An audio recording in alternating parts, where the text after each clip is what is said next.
Blessings, brothers and sisters. Here we are on the seventh Sunday of Easter. It's the Sunday after the Ascension Day, last Thursday, a day that some people think doesn't get this proper kind of connection and proper kind of recognition that it should get. I personally love the Ascension. I love the way that it parallels the crucifixion in a strange way. The crucifixion, of course, marking the moment where the disciples are saying goodbye to Christ in a very painful and torturous way, seeing his body destroyed on the cross, and then wondering what will happen next to them. They scatter, they are afraid, and yet somehow he appears to them again in his resurrected form and spends 40 days teaching, 40 days of engagement, 40 days of reassuring, comforting, and also reminding them that they are the church. And once they're reminded of that, 40 days later, on Ascension Day, he rises. He is taken up by angels. I don't look for the videotape of it, and I don't look for photographs, and I don't doubt it either. Somehow this ascension is something that reminds us of how we live both in a temporal place, right here on earth, but also in a very spiritual place, a place of God's great power and great love of Christ, the exaltation of Jesus. This departure, however, is very different from the previous departure. This one energizes and invites the disciples into a place of prayer and a place of unity and a place of joy.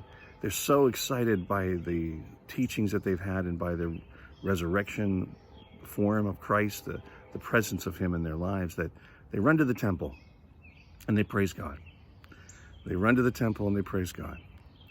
I love this story because it kind of reminds me of how important it is for us to keep this ascension in our minds and in our faith as well. It is not something that is just a story that is told. It is not something that is a mere allegory or a parable. This is something that happened in some wonderful way. And I like the idea that we're invited into that same space, that wonderful spiritual place. But I'm also reminded of what the angels say to the disciples afterwards. Why are you looking up? Why is your gaze in the heavens when your gaze should be here on earth?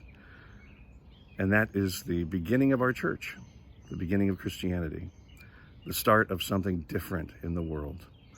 And here we are over 2,000 years later, asserting that same space. We are unified in our faith. It doesn't matter what denomination we follow or what church we go to. I oftentimes say, I don't care where you go for a Sunday morning breakfast. You can go to Denny's or you can go to Taco Bell and drive through and get a breakfast burrito. Whatever feeds you, as long as when you walk out or drive out or leave, you are empowered to go do the good work that God has given you to do. And sometimes that means sitting at home too, as we have certainly discovered in these past 10 weeks. We are sitting at home, we're engaging, but we're still church. I've been amazed at the engagement that the people of St. Stephen's have had for one another and for others during this time. Our outreach continues. Our invitations to make a positive impact on the world, our invitations to prayer, our invitations to connection, those are all still here because we are the church, regardless. I always recall when I think of church, this invitation in Galway. The Baxters and the Clerkins like to travel together, Father Baxter and myself and Susan and Elmy and our children when they're able to. And we were in Galway and attending the church there. And the priest got up at the beginning of the service and said, I don't know what brought you here. I don't know what denomination you come from. But if you're sitting here in this church right now, you are a part of this church. You're a member of this church.